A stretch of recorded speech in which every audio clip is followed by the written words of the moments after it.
तर जय श्रीराम भावांनो, सकाळी उठलो मस्त. आता आंघोळ बिंघोळ केली पाहतच असताना मित्रांनो, कारण की आपल्याला आज जायचं होतं लिंबी वडगावला कामाला. हे पाहू शकता मित्रांनो, 1 फूट आपल्याला खड्डा आहे, ते भरायचं आहे दगडानं. आपल्याला पाया भरायचा आहे मित्रांनो. पाहू शकता गरम दगड झालेत असे. दुपार 1-1:30 वाजत आहे. गरम दगड टाकत आहे मित्रांनो. पाहत असताना खूपच गरम झाले आहे. त्याच्यानं आपल्याला थोडे थोडे दगड आता भरून घ्यायचे आहे.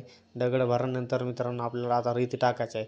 पाहतच असताना तुम्ही कारण की आपल्याला रेती टाकायची, त्याबद्दल आपल्या रेतीत पाय भरायचा आहे. पाहत असताना मित्रांनो आम्ही रेती पाय भरत आहे, कारण की घरमालक म्हणजे आपल्या रेतीचं पाय भरायचा आहे. रेती पाय झाला भरणं. पाहू शकता मित्रांनो, आता खूप ऊन आहे. म्हणलं आता मित्रांनो ऊन चालू आहे, काय करता आता. तोपर्यंत हा एंगल आम्ही शिदा केला. पाहू शकता मित्रांनो, एंगल शिदा केला, सगळीकडून माल टाकून घेतला, कारण उद्या आम्हाला बांधायच्या आहे तंड्या.